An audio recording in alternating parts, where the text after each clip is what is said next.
खरगोन की हिंसा को लेकर मध्य प्रदेश सरकार की कार्रवाई सवालों के घेरे में, खास तौर पर असदुद्दीन ओवैसी को यह कार्रवाई बिल्कुल पसंद नहीं आ रही है। तस्वीरें देखिए अब जरा। खरगोन में रामनवमी के दिन देश के जैसा कई इलाकों में हुआ, वहां भी शोभा यात्रा पर जो रामनवमी पर निकल रही थी उस पर पथराव किया गया। जो पथराव करने वाले दंगाई हैं वो कैमरे में कैद भी हो गए। हाँ, तो हद हो गई कि जो एसपी थे उनके पैर में गोली तक मार दी गई।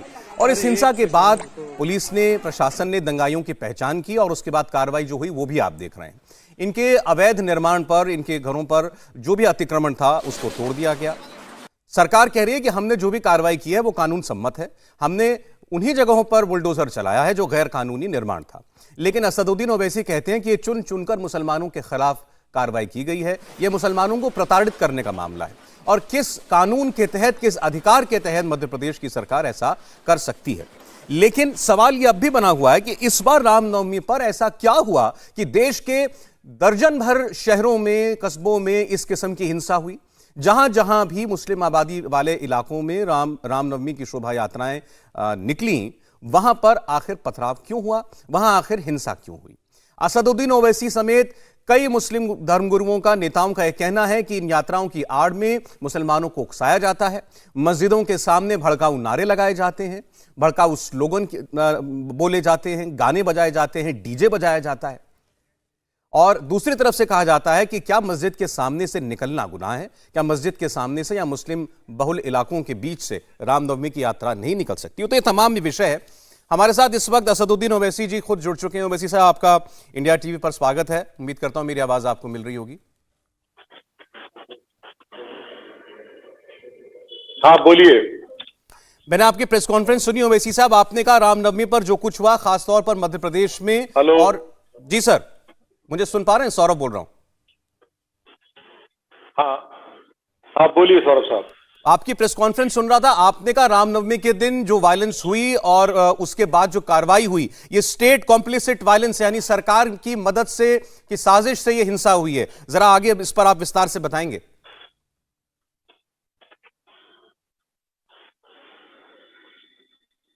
सर, आपकी आवाज कट रही है, दोबारा बोलिए। सर, आपने कहा रामनवमी पर जो हिंसा हुई वो स्टेट स्पॉन्सर्ड थी, स्टेट कॉम्प्लिसिट थी, इस बारे में बोलेंगे? और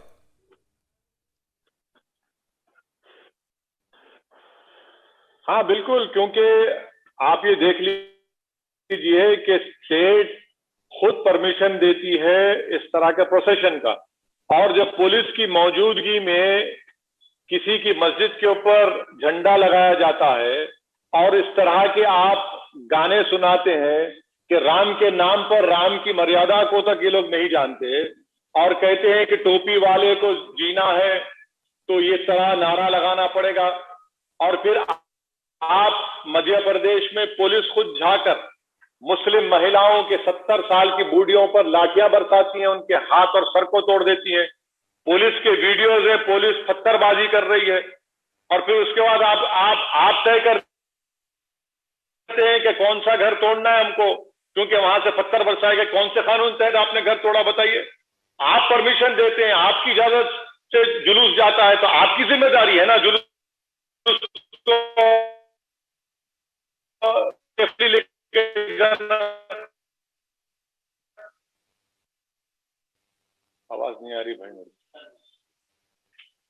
आपका फ्रेम फ्रीज हो गया ओवैसी साहब।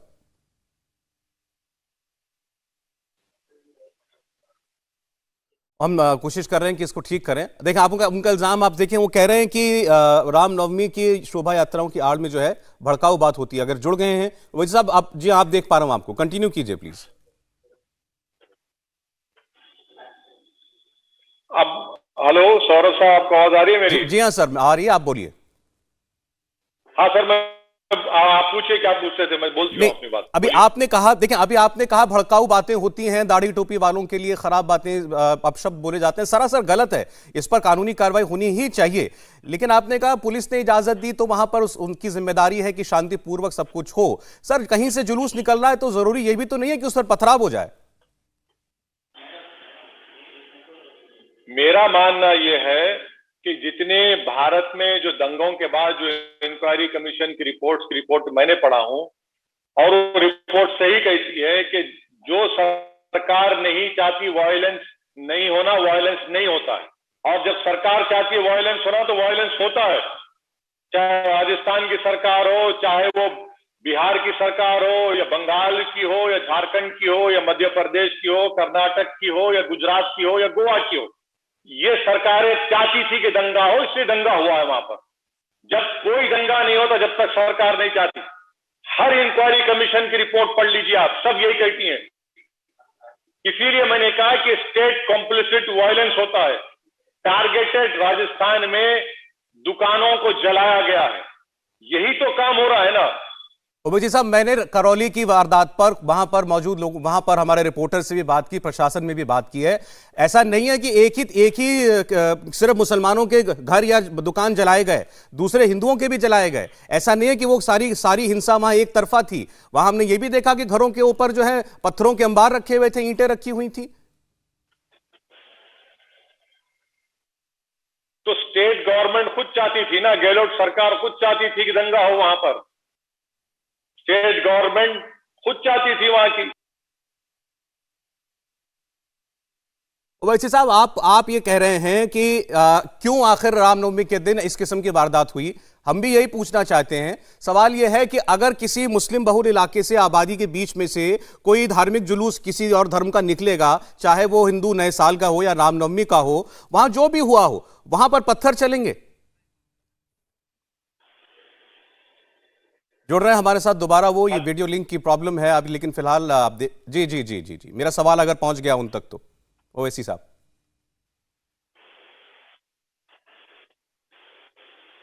हाँ, आपको आवाज आ रही मेरी? जी हाँ जी हाँ जी हाँ। तो ये पत्थर फेंकने की कहानी बहुत पुरानी हो चुकी है। आप कभी कम्युनल राइट्स पर एक डिबेट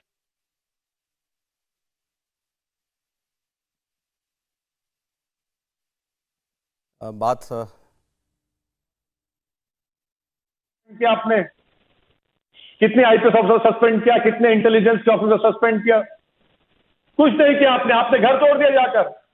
सर, मैं घर वाली बात पे आता हूं। 13 साल के बच्चों को रोड पर लिटाकर खूब मारा उन लोगों को। ओवैसी साहब, जो घर बुलडोजर चलाए, मैं उस पर भी आता हूं, उस पर भी मैंने वहां की सरकार से पूछा है। लेकिन पहले ये बात क्लियर हो कि क्या किसी मुस्लिम आबादी के बीच में से कोई जुलूस निकलेगा तो पत्थर चल जाएगा, प्रोवोकेशन हो। आप एक तो हर जगह प्रोवोकेशन हुआ, ये प्रूव नहीं है, लेकिन पथराव हर जगह हुआ, ये कैसे? बिल्कुल हुआ है। इसीलिए हम डिमांड करते हैं कि वहां की प्रदेश की सरकार, मध्य प्रदेश की, राजस्थान की, वहां के हाई कोर्ट के चीफ जस्टिस से मुख्यमंत्री मुलाकात कर एक सिटिंग हाई कोर्ट जज के जरिए इंक्वायरी कराइए। दूध का दूध, पानी का पानी हो जाएगा। चलिए कराइए इंक्वायरी आप। सर, ये सरकारों का काम है, हम भी मांग करते हैं कि सारी इंक्वायरी होनी चाहिए। बात को हम नहीं, लेकिन आप जब ब्लैंकेट स्टेटमेंट देते हैं कि देश में मुसलमानों को चुन चुन करके जो है टारगेट किया जा रहा है, रामनवमी के जुलूसों में जो है भड़काऊ नारे लगाए जाते हैं, सर हर जगह थोड़ी हो रहा है, और कहीं हो रहा है। मैं आपको 3 वीडियो अभी दिखा सकता हूं मंदिरों के बाहर जो नारे लगाए गए, वो दिखाने लायक नहीं है टीवी पर, उसके वीडियो मौजूद हैं, लेकिन वहां तो पत्थर नहीं चला। मैं जानता हूं 2018 का एक वीडियो है जो आपने ट्वीट किया, मैं आपको ट्विटर पर फॉलो करता हूं। मगर क्या उस जुलूस में आपने देखा कि किसी मंदिर पर आकर झंडा लगाया गया? सर, मैं कह रहा हूं कि अगर मंदिर के बाहर भड़काऊ गाना बजेगा, पथराव नहीं होगा। मस्जिद के बाहर मान भी लाऊं मैं कि वहां पर भड़काऊ बात हुई, तो वहां पर पत्थर चल जाएगा। सुनिए सौरभ साहब, आप जिस वीडियो की बात कर रहे हो, खतरा हुआ वहां पर, और केस क्यों नहीं बुक हुआ फिर उन लोगों के ऊपर? क्यों गिरफ्तारी अमल में नहीं है उन लोगों के ऊपर? परमिशन सरकार देती है, पुलिस की मौजूदगी में सब होता है। एक सेकंड, उत्तर प्रदेश में एक सोकॉल्ड साधु है, पुलिस की सिक्योरिटी में मुस्लिम महिलाओं को रेप करने की धमकी देता है। गलत है। लेकर जाएंगे, अरेस्टिंग नहीं होती उसकी। जेल में जाना चाहिए। वो कहां जाना चाहिए? कौन जाना चाहिए? जेल में और वो साधु कहने के लायक नहीं है वैसे साहब। मैं आपसे आगे बढ़कर कहता हूं, वो साधु बोलने के लायक भी नहीं है। जेल को कौन जाता है? इसीलिए अंडर ट्रायल सबसे ज्यादा भारत की जेलों में मुसलमान दलित है सर, ये और सबसे कम कन्विक्शन उनका होता है। आप मेरे ट्वीट की बात कर रहे थे, मैं आपको वही तो कह रहा था। मंदिर के बाहर जो है वो उसके बाहर नारा लग रहा है, भीड़ जो है लहराती हुई, एक के हाथ में तो पिस्तौल भी है। जो भी आएगा सामने चीरेंगे, फाड़ेंगे, दीन का परचम गाड़ेंगे। वहां तो पत्थर नहीं चल रहा ना सर। 2018 की सुनिए, 2018 की आप बात कर रहे हैं, उस प्रदेश में सरकार किसकी है? असदुद्दीन ओवैसी की सरकार है। सर, ये सरकारों की नहीं, ये समाजों की बात है आज। मैं ना समाज को मत लेके आइए, सरकारी समाज को खराब करती है क्योंकि सरकार भारत के संविधान के ऊपर भरोसा नहीं करती। सरकार आरएसएस की आइडियोलॉजी को पूरे देश में फैलाना चाहती है। इसीलिए उस आइडियोलॉजी को बढ़ाने के लिए, उस आइडियोलॉजी के तहत मुसलमानों को सेकंड नहीं थर्ड क्लास सिटीजन बनाने के लिए इस तरह के दंगों को करवाया जाता है। और ये अगर आप मुझे गलत साबित करना चाहते हैं तो सिटिंग हाईकोर्ट जज से इंक्वायरी करवाइए, मुझे झूठा साबित करिए आप। नहीं, लेकिन सर कंडमनेशन एक तरफा नहीं हो सकती ना। आप दंगा कह देते हैं तो दंगे में दो पक्ष होते हैं ना, एक पक्ष तो नहीं होता।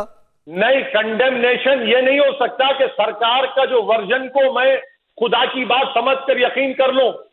सरकार झूठी है, सरकार कॉम्प्लिसिट है और सरकारों की वजह से दंगा होता है, सरकारों की वजह से ही जुल्म होता है गरीबों के ऊपर। सर मैं किसी सरकार की बात को आपके सामने नहीं रखा, मैंने किसी सरकार की स्टेटमेंट को मैं नहीं सच बोल रहा हूं। मैं सिर्फ इतना कह रहा हूं, ये क्या देश में पहली बार रामनवमी के जुलूस निकल रहे थे? क्यों दर्जन भर शहरों में उन्हीं जगहों पर हिंसा हुई है जहां पर मुस्लिम मेजॉरिटी, मुस्लिम पॉपुलेशन या आबादी थी, वहां से जुलूस निकला, वहां पर क्यों दंगा हो गया? इतना सा सवाल है। आप फिर गलत कह रहे हैं, आप फिर गलत कह रहे हैं। महाराष्ट्र में क्यों नहीं हुआ, हैदराबाद में क्यों नहीं हुआ, तेलंगाना में क्यों नहीं हुआ, आंध्रा में क्यों नहीं हुआ? बड़ी अच्छी बात है सर, नहीं हुआ, हर जगह क्यों हो? हाँ, दंगा एक भी जगह नहीं होना चाहिए। क्योंकि यहाँ की सरकारें सख्त थी, वो इन लोगों को नाटक करने नहीं देना चाहती थी। तो अशोक गहलोत की सरकार कम्युनल सरकार है? बिल्कुल है। क्या आप भूल गए सौरभ साहब के पिछले बार जब अशोक गहलोत मुख्यमंत्री थे तो कुरान करीम को जलाया गया, 10 मुसलमानों को पुलिस ने फायरिंग में मार दिया था? क्या हम भूल गए उन बातों को? भाई कांग्रेस की वजह से ही तो बीजेपी सत्ता में है ना।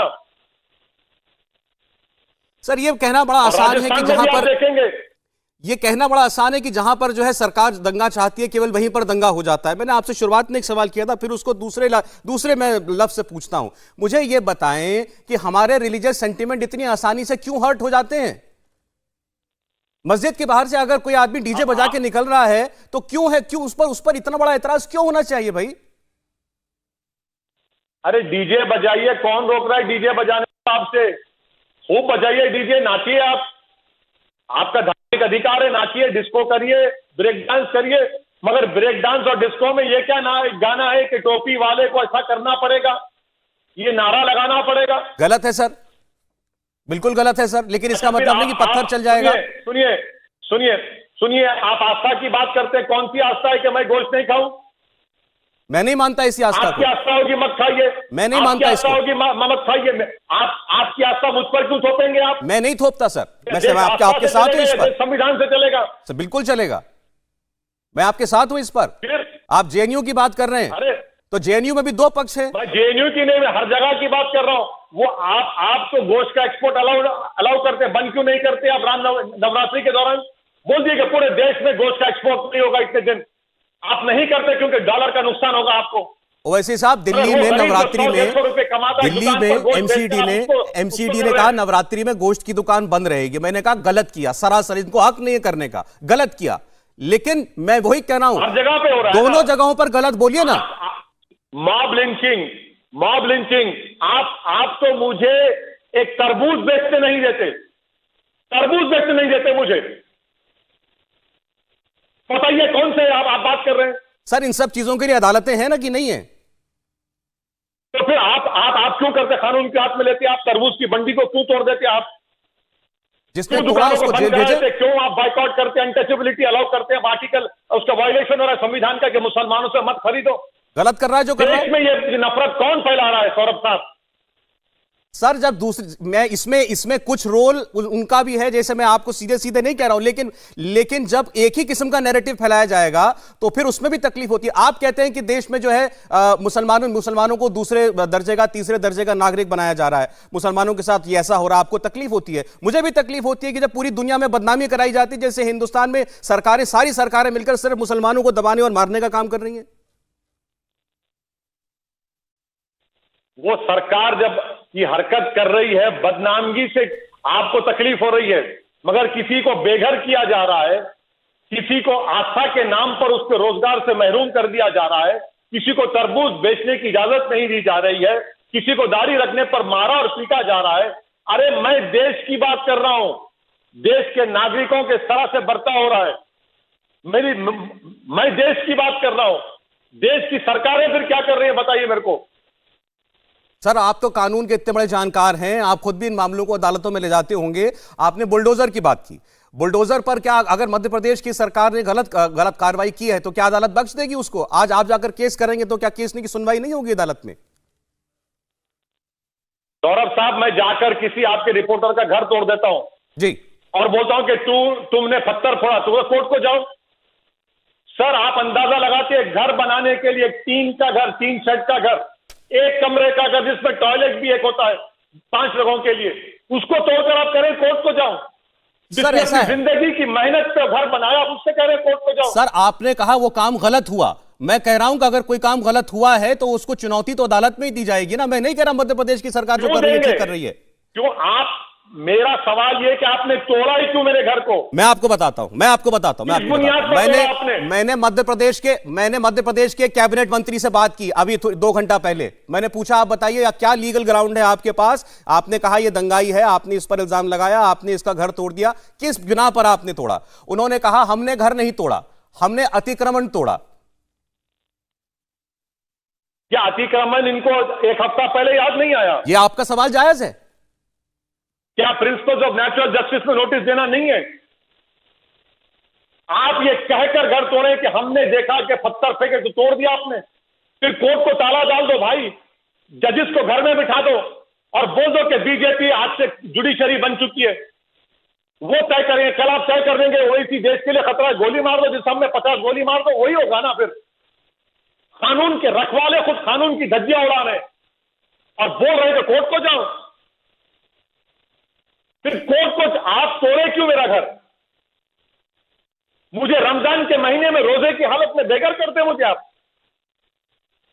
कोर्ट में केस चलाओ, मालूम होगा कोर्ट में। और अगर कोर्ट उसको कन्विक्ट भी करते हो, घर नहीं तोड़ सकते उसका, आप उसको सजा हो सकती है, घर को क्यों तोड़ेंगे आप? ठीक है, मैं आपकी बात से कानूनी तौर पर सहमत हूं कि इसका जवाब, इसका हल कानून के जरिए होना चाहिए। नमाज का अफ्सरा से जाने दीजिए सर प्लीज। ठीक है सर, थैंक यू। असर की नमाज का अफ्सरा सौरभ साहब, शुक्रिया सर, शुक्रिया शुक्रिया शुक्रिया, थैंक यू। इंडिया टीवी हर वक्त हर जगह डाउनलोड करने के लिए सर्च करें India TV news Google play store या ऐप स्टोर पर।